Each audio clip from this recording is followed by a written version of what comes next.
Alors du coup, on va, si vous voulez bien reprendre pour les deux dernières interventions de cette journée et de ce colloque.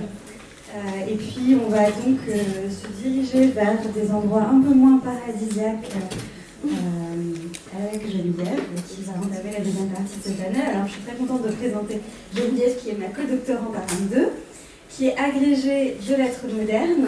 Tu enseignes en lycée depuis 15 ans.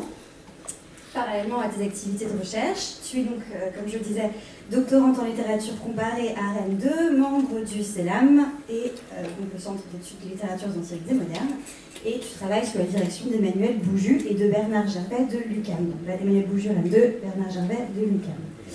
Et tu travailles, donc ton titre de thèse, c'est Écrire les confins et ordonner le chaos, le Mexique comme lieu limite dans la littérature des États-Unis et de l'Amérique latine.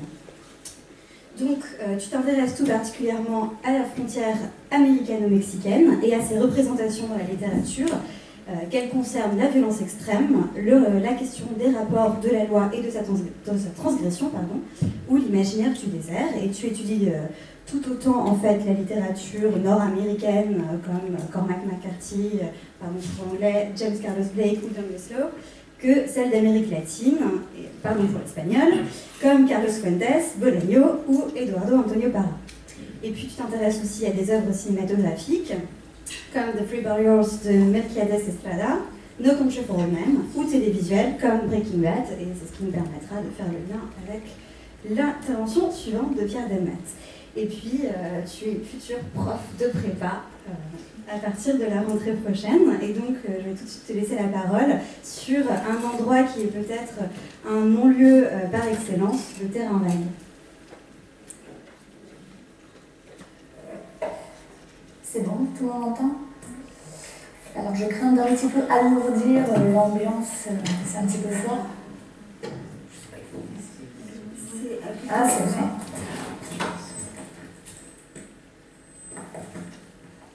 C'est mieux? Oui. Alors, donc, tel que fictionnel de Ciudad Juárez, ville frontalière entre le Mexique et les États-Unis, Santa Teresa, cœur noir du roman de Roberto Bolaño, est, comme la ville réelle, le tombeau de plusieurs femmes et de jeunes filles tuées après avoir été violées, torturées et retrouvées le plus souvent par hasard dans les terrains vagues et les décharges sauvages qui pullulent autour de la ville et dans les colonias, ces quartiers de bidonvilles et de masures qui s'étendent sur des kilomètres aux confins de la ville et du désert. On a coutume de présenter 2666 comme l'œuvre monstre et l'œuvre monde de Roberto Bolaño.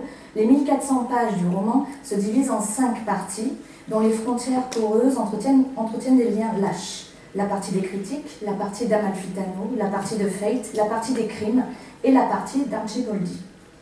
Beno von Archibaldi, romancier mystérieux, a disparu, peut-être au Mexique, à Santa Teresa. Dans la première partie, la partie des critiques, 4 critiques universitaires, spécialistes et adorateurs de l'écrivain, partent à Santa Teresa pour tenter de retrouver sa trace. Mais ils se perdent dans le labyrinthe inquiétant des rues de Santa Teresa, espace indécidable entre le désert et la ville, et la quête échoue. Beno von Archibaldi n'apparaît que dans la dernière partie, la partie éponyme, qui retrace son destin et sa trajectoire d'écrivain. Allemand, il a fui les horreurs de la Seconde Guerre mondiale, est devenu écrivain et change de nom. Ce n'est qu'à la fin du roman qu'on le voit partir pour Santa Teresa, pour aller à la rencontre de son neveu, Klaus Haas, incarcéré dans la prison de la ville frontalière. Celui-ci est accusé d'être l'auteur des innombrables meurtres de femmes. On parle de fémicide ou de féminicide. Sa culpabilité ne sera jamais avérée. C'est dans la partie des crimes, avant-dernière partie, la plus longue et la plus sombre, que nous descendons avec Bolaño aux enfers.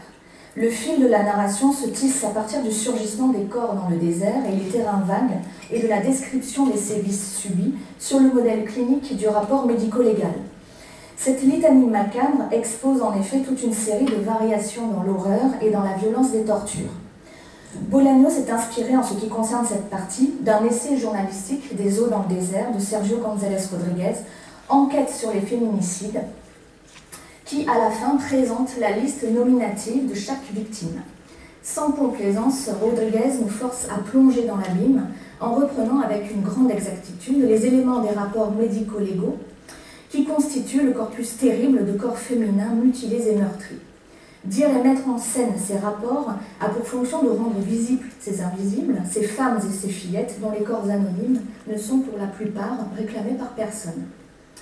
Le fait que les corps soient retrouvés dans des terrains vagues, des friches ou des décharges, autant de territoires de l'abandon et du délaissement, souligne d'autant plus l'anonymat de ces jeunes filles et l'indifférence tragique qui entoure leur disparition.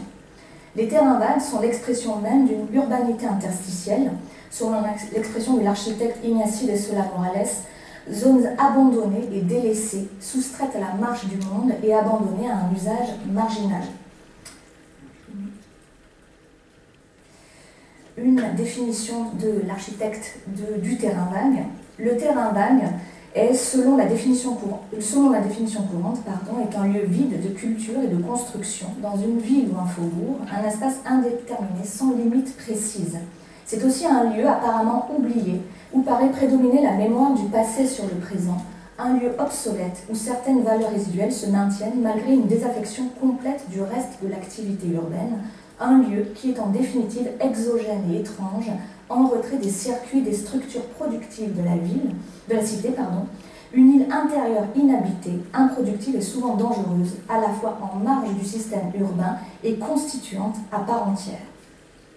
On voit bien à l'aune de cette définition que le terrain vague désigne un espace-temps particulier. Du point de vue spatial, il se caractérise par le flou, l'effacement des contours, l'absence de délimitation nette. Du point de vue temporel, il est un espace désaffecté dont il ne reste de l'activité première que des traces et des résidus. Le terrain vague est ainsi un lieu de l'oubli et de l'abandon, et c'est en ce sens que l'on peut comprendre la parenté du terrain vague avec d'autres espaces en marge de l'activité urbaine, comme la décharge et la friche. Dans 2666, la décharge devient fosse commune dans une géographie qui ne peut garantir la pérennité de l'existence et de l'humanité. Notre communication aura donc pour but de nous intéresser à la description des terrains vagues dans 2666, qui sont considérés ici comme des lieux interstitiels. Nous envisagerons notre travail en 3 temps. Tout d'abord, le terrain vague comme un espace aux marges, habité par une vie elle aussi aux marges.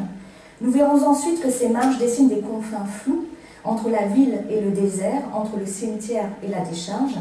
Nous montrerons ensuite comment ces non-lieux sont l'expression d'une urbanité interstitielle en tant que résidu de la modernité et expression des flux de capitaux et de personnes.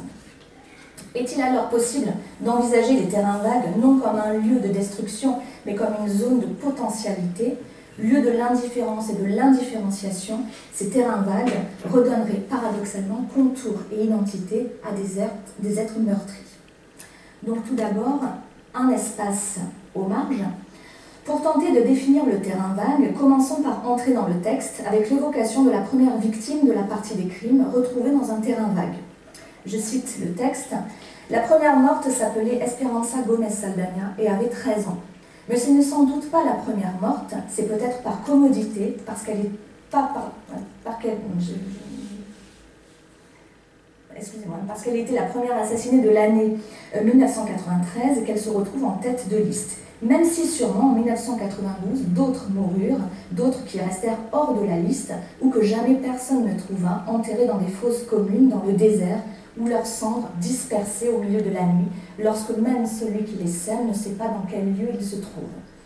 Le corps d'Esperanza apparaît ici à la fois comme un indice d'un meurtre, une trace. Le corps est bien un reste, un résidu, ce qui reste d'une personne qui n'est plus, ainsi qu'un index incomplet qui fait signe vers toutes les autres mortes, toutes celles que l'on ne retrouvera pas ou abandonnées dans un terrain vague à l'orée de la ville. La topographie du terrain vague désigne en effet une sorte de réseau anarchique et macabre et la cartographie mortuaire d'une ville de l'horreur. Le terrain vague sert souvent de décharge sauvage, terme qui prend ici une résonance terrible. En effet, l'odeur de pourriture et de décomposition est commune à la fois aux corps morts et aux divers éléments jetés et rejetés dans les innombrables décharges qui trouent le tissu urbain comme si le corps n'était qu'un déchet et un rebut comme un autre, dénué de toute valeur.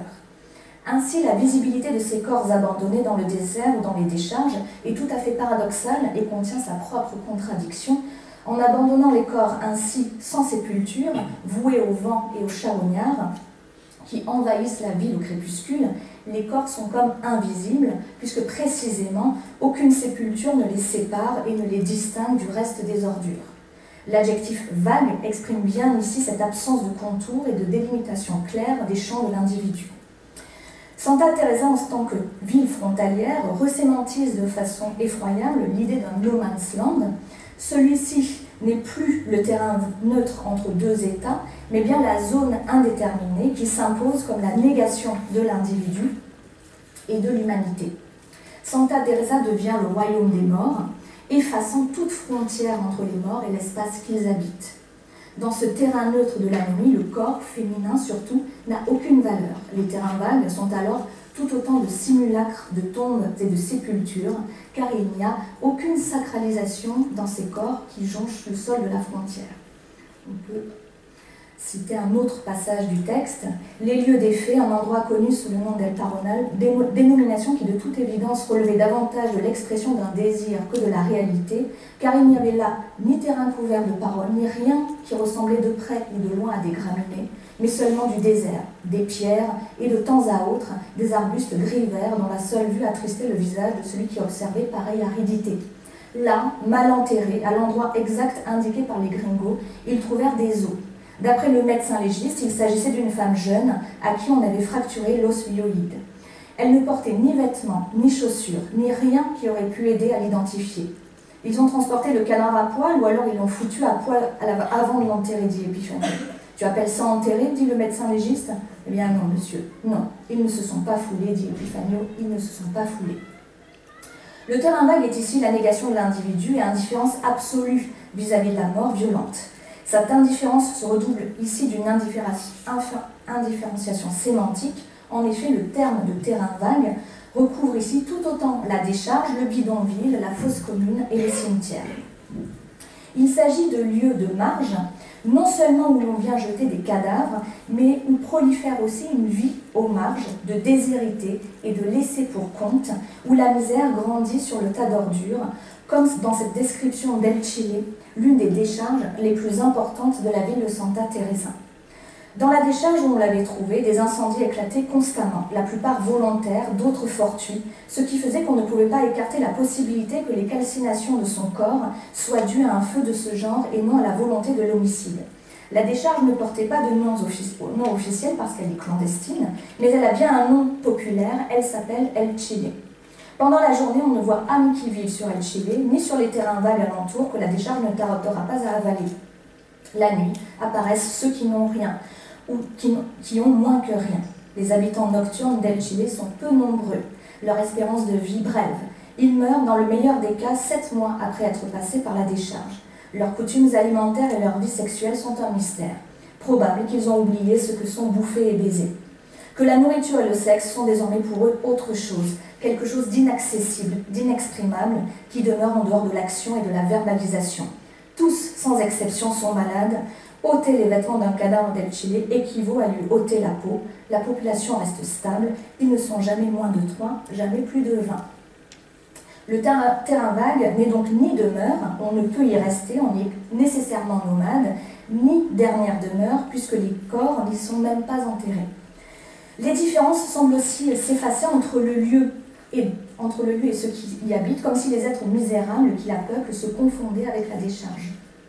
Cette décharge s'impose alors comme un lieu où fourmille le désordre, la pourriture et la corruption. L'omniprésence de l'odeur de la mort imposée à l'ensemble de la ville traduit l'absence de démarcation et de frontières entre les êtres et les objets, entre les vivants et les morts. Elle enveloppe tout comme une entité vivante et concrète. Je cite le texte, une brise qui sentait l'huile d'automobile, les plantes sèches, les oranges, le cimetière aux proportions cyclopéennes. L'odeur de la mort est ainsi le trait d'union qui relie de façon macabre la ville, le désert, la décharge en un réseau inquiétant et lugubre. Cette vie aux marges de la loi et de l'humanité et de la collectivité, n'est pas sans rappeler ici l'homo sacer, particularité du droit romain antique et théorisé au XXe siècle par Agamben. L'homo sacer est l'objet d'une double exclusion. Exclu de la justice humaine, il peut être tué à tout moment. Exclu de la justice divine, il ne peut être sacrifié. Ces déserts urbains pleins sont ainsi bien plus effrayants que le désert de la nature. Ils signalent en effet la disparition et l'anéantissement de toute société et l'impunité totale en matière de meurtre. Le terrain vague n'est en effet à proprement parler un espace désert, mais bien plutôt un espace déserté. Par la description du terrain vague, Bolaño explore ainsi les marges de la société et les marges de la civilisation et de l'humanité elle-même, là où tuer et violer n'apparaissent plus comme des actes de transgression, mais simplement comme des actes possibles, sinon permis. En effet, et ça sera mon deuxième point, dans ces terrains vagues et ces zones de marge, les contours et les confins n'apparaissent plus clairement. Les confins, ces zones de contact et de confrontation de la barbarie et de la civilisation, de la loi et du meurtre, de la ville et du désert, sont flous et brouillés. Santa Teresa apparaît comme un labyrinthe urbain, un agrégat d'êtres et de choses sans demeure dans une vie précaire et nomade. La ville apparaît ainsi aux yeux des 4 critiques comme un énorme campement, je cite, de gitans ou de réfugiés prêts à se mettre en route au moindre signal. Elle est aussi chaotique. La porte d'entrée, dans cette citation, apparaît aussi en même temps comme une porte de sortie. Le centre de la ville se dérobe et c'est la ville entière qui semble devenir un terrain vague et une décharge gigantesque marquée par l'entassement d'éléments hétéroclites qui ne définissent jamais un territoire ordonné et civilisé. C'est ainsi que se déploie Santa Teresa face aux critiques qui peinent à faire émerger de leur vision troublée un paysage ordonné et cohérent. Donc je ne vais pas lire toute la citation. Mais juste la deuxième partie. Au nord, ils trouvèrent des usines et des hangars abandonnés, une pleine rue de bars, des boutiques de souvenirs, de petits hôtels, où, disait-on, on ne dormait jamais. Et dans la périphérie, encore d'autres quartiers pauvres, quoique moins bigarrés, des terrains vagues, où se dressait parfois une école. La description ici conjugue 2 éléments contradictoires. D'une part, la volonté évidente dans ce passage de quadriller l'espace afin de se repérer dans le dédale des rues, comme en témoignent les notations des points cardinaux, à l'ouest, au nord, au sud. D'autre part, l'impression d'être face à un territoire en déliquescence, troué de terrains vagues. Ces espaces sont à la fois abandonnés, stériles, et semblent proliférer, grandir et se développer, comme s'ils allaient tout recouvrir, sans aucune stabilité.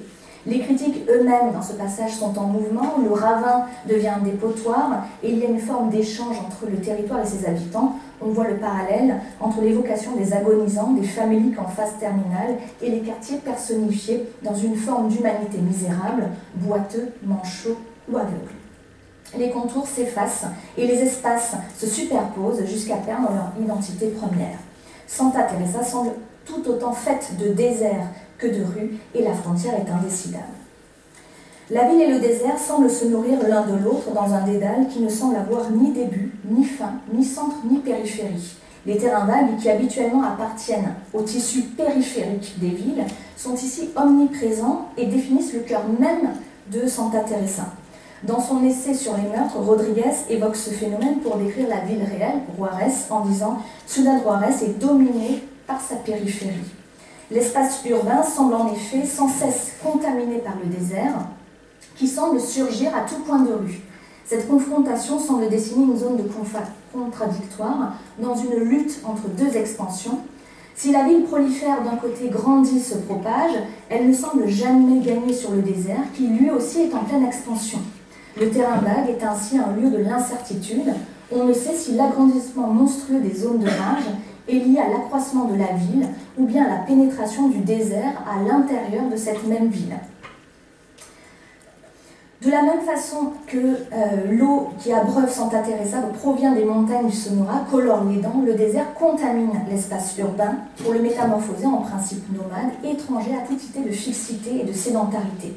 Un combat semble ainsi se livrer entre la ville et le désert, ainsi Santa Teresa est, je cite, cette ville populeuse qui défiait le désert à la frontière du Sonora et de l'Arizona. Le désert est ainsi personnifié en une entité inquiétante, toujours là, comme en embuscade, comme ce qui menace l'intégrité et la pérennité de toute civilisation. Nous voyons bien ici quelle dimension symbolique prend le terrain vague. Le désert semble s'insinuer dans les interstices d'urbanité que l'homme tente vainement d'inscrire sur le sable du désert. Je passe. Alors, parce que j'aimerais arriver à cette question de la réalité du terrain vague à Juárez, en citant un passage.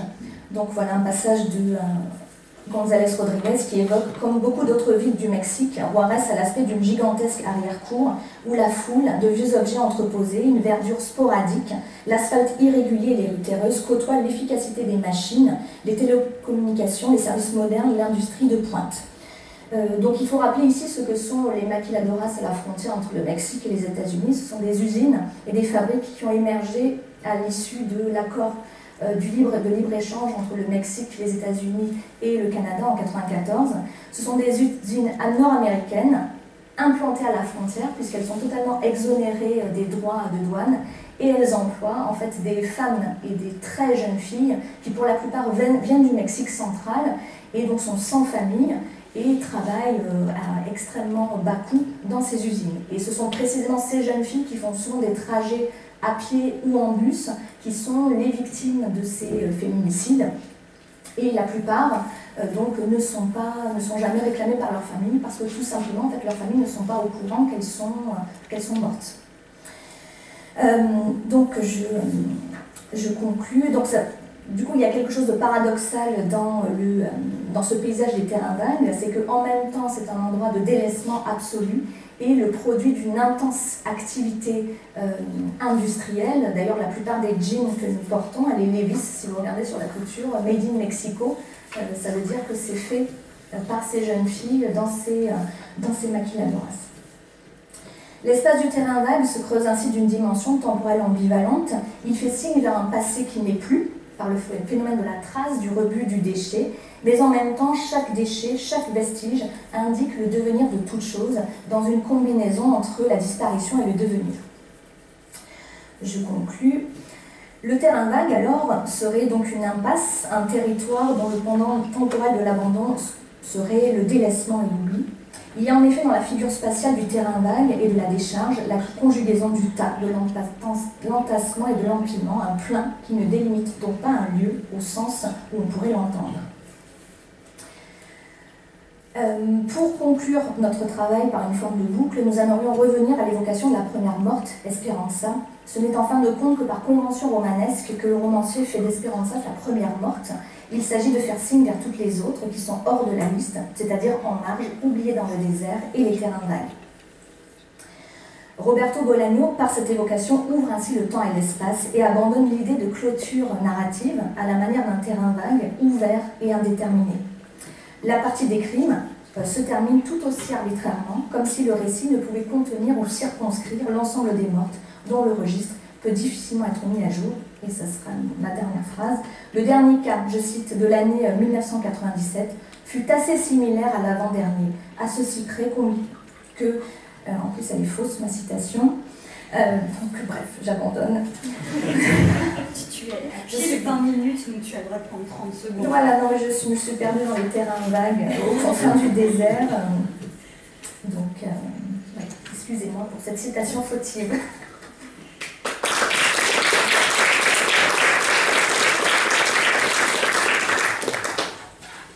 Vraiment merci pour cette communication qui est fascinante et je crois extrêmement stimulante pour nos réflexions à nous. Et si vous avez des questions, c'est le moment.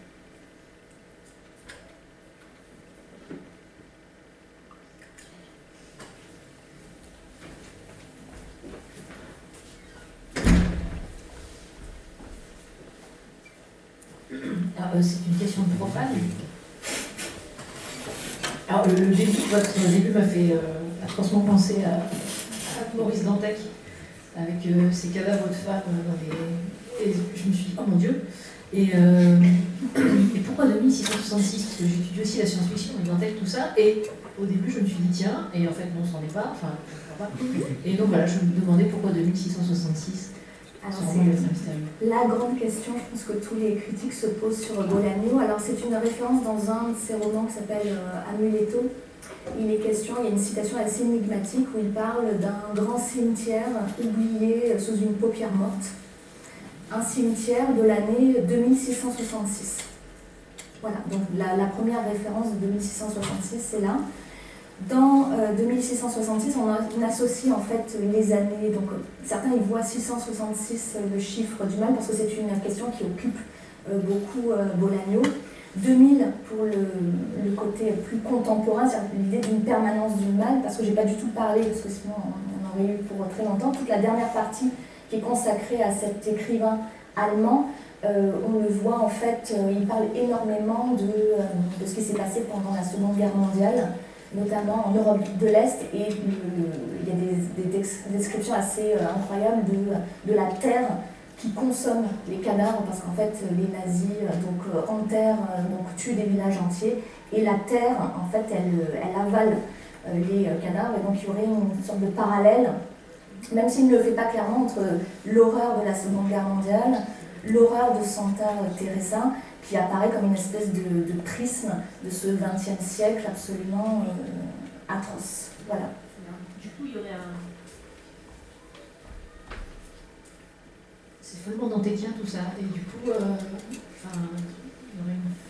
aurait une filiation, alors je suppose plutôt Dante qui aurait lu Bolaño. C'est possible aussi. Après, c'est vrai que les féminicides de Juarez, c'est quelque chose qu'on retrouve, j'en ai même trouvé une note dans un roman de Stephen King, où il y a justement des personnages qui s'abreuvent totalement de l'horreur du monde. Et en fait, c'est dans Dr. Sleep, pour ceux qui l'ont lu, en fait, ils viennent à la frontière respirer les vapeurs qui viennent du mal. Donc, soit il l'a lu, soit c'est vrai que c'est féminicide, parce qu'il faut savoir que depuis les années 90, il y a des centaines de femmes qu'on retrouve en toute impunité, ça c'est la réalité, et ça continue, c'est-à-dire qu'en fait, elles meurent. Alors, il y a évidemment les narcotrafiquants, mais les meurtres de femmes, c'est plus d'un meurtre de femme par jour. Parce que vous avez aussi parlé de Agamben et Dante qui n'arrête pas d'en parler, et cette idée que la Seconde Guerre mondiale on est dans la répétition de ce qu'ils ont ouvert, c'est exactement la même idée qu'il y a dans peut-être pas le dernier, mais un peu avant. Il y a peut-être quelque chose dans Métacortex, c'est assez flippant en fait.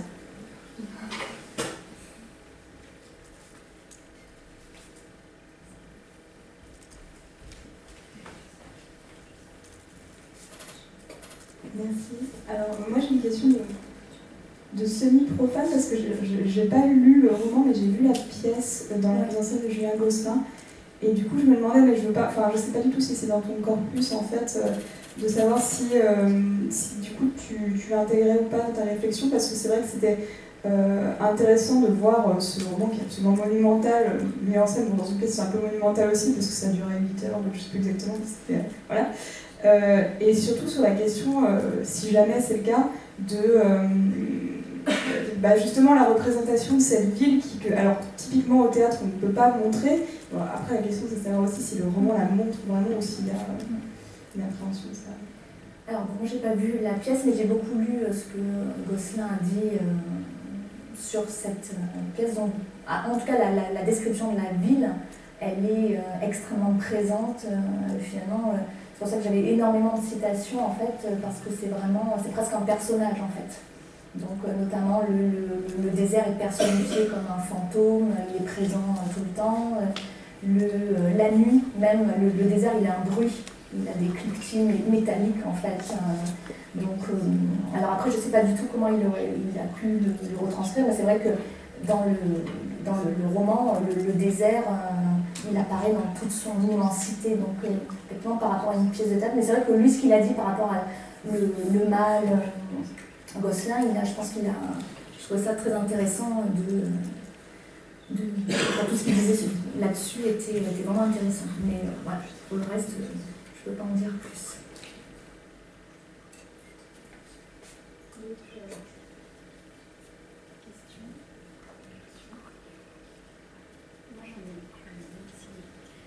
Parce qu'en écoutant, ce qui m'a frappé, c'est que je me suis dit que nous, quand on avait pensé ce panel, on pensait vraiment à cette question qu'on a dit au début, un littéral de l'espace. Et en fait, je m'aperçois en vous écoutant que, au fond, tous ces non-lieux, ces chemins de traverse prennent souvent des figures des détours non spatiaux, que ce soit le voyage dans le temps, que ce soit la progression narrative de la